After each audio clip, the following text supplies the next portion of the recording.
नमस्कार दोस्तों, स्वागत है आपका हमारे YouTube चैनल रेलवे डकेकेसी में। दोस्तों आज हम लोग बात करने वाले हैं जीके के महत्वपूर्ण प्रश्न के रूप में। यहाँ पे आपको बता दें एसएससी एमटीएस का एग्ज़ाम यहाँ पे चल रहा है और साथ ही साथ यहाँ पे बिहार में डीएलएड का एग्ज़ाम होने वाला है और जिसका एडमिट कार्ड यहाँ पे जारी कर दिया गया है। तो आप लोग अपना एडमिट कार्ड जारी हुआ है तो आप लोग अपना एडमिट कार्ड निकाल लीजिए, देख लीजिए कहाँ आपका एग्ज़ाम है और वहाँ पर आपको इसके लिए जीके जीएस का बहुत ही मेहनत करना पड़ेगा दोस्तों। तो जीके जीएस के लिए आपको यह वीडियो काफ़ी लाभदायक होगा। चलते हैं पहले प्रश्न की ओर। आज का पहला प्रश्न है, भारत पर हूणों का प्रथम आक्रमण किस शासक के समय में हुआ था। दोस्तों बता दें भारत पर जो हूणों का आक्रमण हुआ था पहली बार वो कुमारगुप्त के शासनकाल में हुआ था, यानी कि ऑप्शन नंबर बी यहाँ पे बिल्कुल सही जवाब है, कुमारगुप्त प्रथम। इनसे एक और प्रश्न याद रखिएगा, इन्होंने ही नालंदा विश्वविद्यालय को स्थापित किया था। याद रखिएगा नालंदा विश्वविद्यालय को स्थापित करने वाले कौन से गुप्त शासक थे, कुमारगुप्त प्रथम। साथ ही साथ ये भी याद रखिएगा समुद्रगुप्त को भारत का नेपोलियन कहा था। क्या कहा था दोस्तों, भारत का नेपोलियन किसको कहा जाता है, आपको याद रखिएगा समुद्रगुप्त को कहा जाता है। नेक्स्ट है, व्यक्तिगत सत्याग्रह किस गवर्नर जनरल के काल में हुआ था। दोस्तों बता दें व्यक्तिगत सत्याग्रह जो है महात्मा गांधी के द्वारा चलाया गया था। यहाँ पे महात्मा गांधी के द्वारा वो अक्टूबर 1940 याद रखिएगा 1940 में इसको स्टार्ट किया गया था, जो कि आपको गवर्नर जनरल की बात कर रहा है किसके काल में हुआ था। तो उस समय 1940 में लॉर्ड लिनलिथगो थे दोस्तों, याद रखिएगा ये बिल्कुल सही जवाब है लॉर्ड लिनलिथगो। नेक्स्ट है, बायोगैस षड्यंत्र में कौन सी प्रक्रिया होती है। दोस्तों जब भी आपको बता दें बायोगैस षड्यंत्र में आपको वहाँ पे आपको कौन सी प्रक्रिया अपनाई जाती है, तो वहाँ पे आपको किण्वन की प्रक्रिया अपनाई जाती है। याद रखिएगा बायोगैस में कौन सी प्रक्रिया अपनाई जाती है, किण्वन की प्रक्रिया यहाँ पे बिल्कुल सही जवाब है। जबकि आपको बता दें वनस्पति घी बनाने के लिए हाइड्रोजनीकरण प्रक्रिया क्यों अपनाई जाती है। यहाँ पे हाइड्रोजनीकरण प्रक्रिया में जो आपको उत्प्रेरक का काम करता है वो निकेल होता है। याद रखिए ये भी प्रश्न कभी कभी एग्जाम में पूछता है। नेक्स्ट है, सर्प विषरोधी सुई किस तत्व का एक यौगिक है। दोस्तों अगर किसी व्यक्ति को सांप डस लेता है यानी सांप काट लेता है तो वहाँ पे सर्प विषरोधी सुई वहाँ पे दिया जाता है। उसके लिए आपको कौन सी यौगिक प्रयोग में आई जाती है वही बताना आपको। तो चांदी का यौगिक उसमें प्रयोग नहीं होता है दोस्तों, प्लेटिनम का भी प्रयोग नहीं होता है, क्लोरीन का भी प्रयोग नहीं होता है, बल्कि उसमें स्वर्ण यौगिक का प्रयोग होता है दोस्तों, यानी सोना से बने यौगिक का यहाँ पे प्रयोग होता है। तो याद रखिएगा ऑरिक क्लोराइड, क्या याद रखिएगा ऑरिक क्लोराइड AuCl2 यानी ऑरिक क्लोराइड का यहाँ पे बिल्कुल सही जवाब है, ऑप्शन नंबर डी यहाँ पे सही है। नेक्स्ट है दोस्तों, संविधान संशोधन प्रक्रिया संविधान के किस भाग में उल्लेख किया गया है। दोस्तों आपको बता दें संविधान संशोधन जो है वो किस देश से लिया गया है, तो आपको बता दें दक्षिण अफ्रीका से लिया गया है। तो यहाँ पे आपको एक और याद रखिएगा दोस्तों संविधान संशोधन जो है दक्षिण अफ्रीका साउथ अफ्रीका से यहाँ पे लिया गया है। साथ ही साथ इसमें ये भी याद रखिएगा ये भाग 20 में है। कितना भाग में है दोस्तों, भाग 20 में है। जबकि अनुच्छेद की बात करें तो अनुच्छेद 368 में है दोस्तों।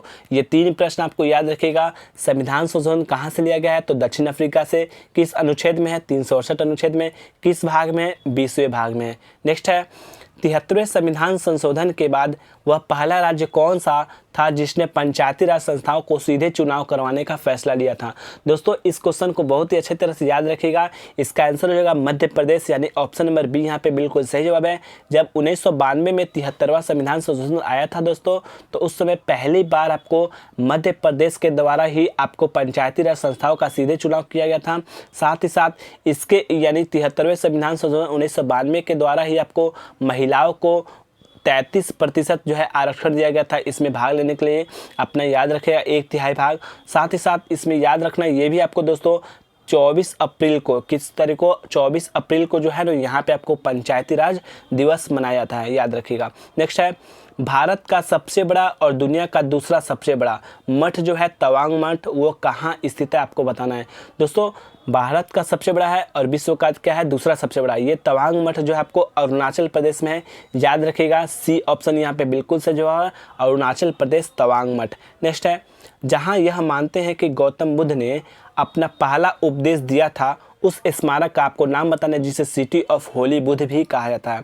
दोस्तों ये क्वेश्चन जो है बहुत ही आसान है, बहुत ज़्यादा ये पूछा गया है, इस याद रखेगा ये पहला उपदेश जो है आपको सारनाथ में दिए थे और जिस स्मारक में दिए थे उसका नाम है धार्मिक स्तूप। याद रखेगा धार्मिक स्तूप जो कि आपको सारनाथ में है, याद रखिएगा इसको सिटी ऑफ होली बुद्ध भी कहा जाता है। नेक्स्ट है, गौतम बुद्ध के द्वारा भिक्षुणु संघ की स्थापना कहाँ की गई थी।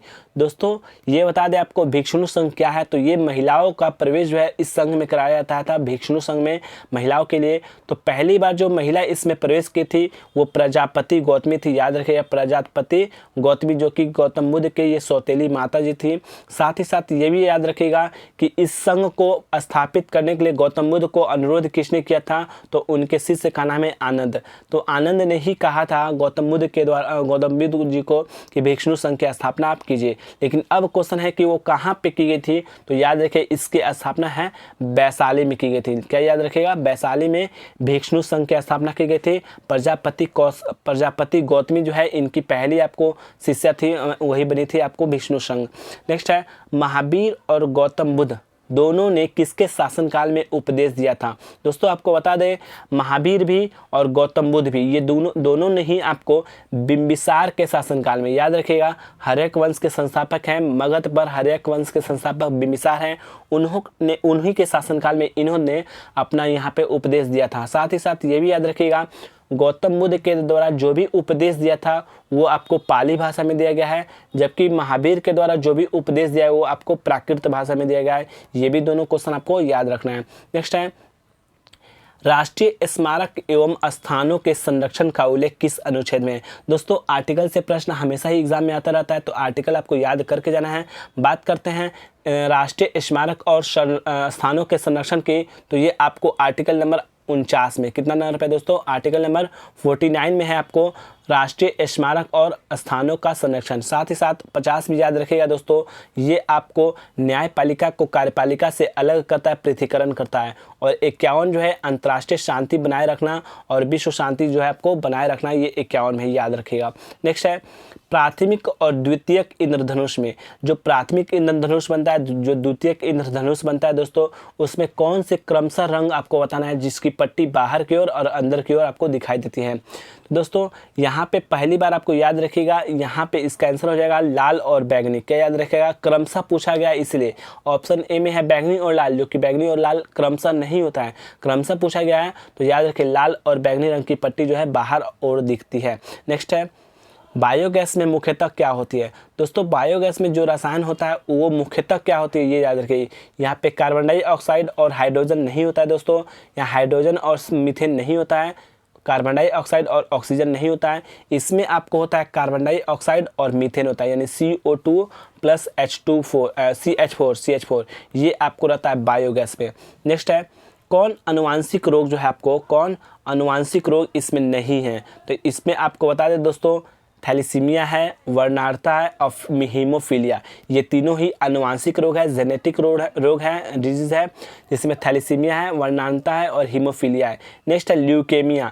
दोस्तों ये एक अनुवांशिक रोग नहीं है, ये आपको कैंसर जो होता है वो ल्यूकीमिया होता है, तो रक्त कैंसर को हम ल्यूकेमिया कहते हैं, याद रखिएगा। नेक्स्ट क्वेश्चन है दोस्तों अलीनगर की संधि किसके मध्य हुई थी। दोस्तों आपको बता दें अलीनगर की संधि जो हुई थी आपको 1757 में हुई थी, और उस समय कौन कौन थे, उस समय आपको थे सिराजुद्दौला और रॉबर्ट क्लाइव। यहाँ पे आपको देख सकते हैं रॉबर्ट क्लाइव जो थे वो आपको ईस्ट इंडिया कंपनी के यहाँ पे थे, और सिराजुद्दौला थे आपको बंगाल के राजा।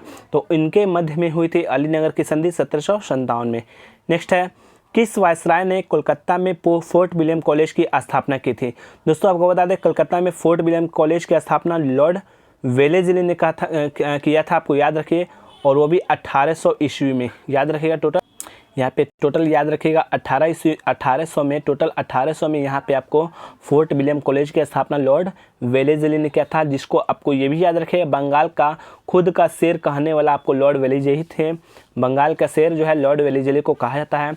नेक्स्ट है 17वां प्रश्न देखिएगा वाई सोशलिज्म यानी कि समाजवाद ही क्यों, समाजवाद क्यों, यह पुस्तक किसने लिखी थी। दोस्तों आपको बता दें समाजवाद जो है उसकी स्थापना जो है जयप्रकाश नारायण के द्वारा की गई थी।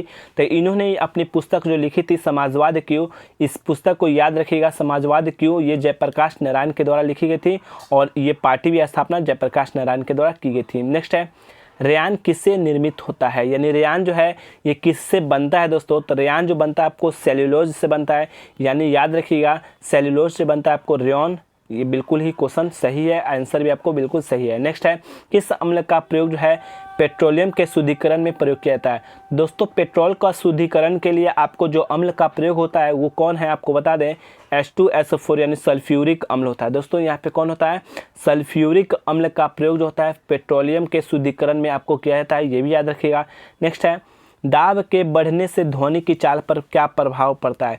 दोस्तों जैसे ही आपको प्रेशर बढ़ाइएगा यानी आपको दाब बढ़ाइएगा तो ध्वनि पर कोई भी प्रभाव नहीं पड़ता है, यानी कि ध्वनि की चाल पर जो है आपको दाब का प्रभाव नहीं पड़ता है, यानी कि जो पहले रहेगा वही आपको रहेगा। तो ध्वनि की चाल यहाँ पे क्या रहेगी, अपरिवर्तित रहती है। ये क्वेश्चन बिल्कुल याद रखिएगा। लेकिन टेम्परेचर पे इसकी परिवर्तित बढ़ जाती है, यानी टेम्परेचर जो है आपको बढ़ेगा तो ध्वनि की चाल भी बढ़ेगी, और टेम्परेचर कम होगा तो टेम्परेचर के कम के कारण ध्वनि की चाल भी कम होगी, ये याद रखिए। लेकिन दाब पर इसका प्रभाव नहीं पड़ता है। नेक्स्ट है, ध्वनि की जो आपको मापा जाता है, ध्वनि की इकाई जो है डेसिबल में मापा जाता है, ये भी याद रखिएगा।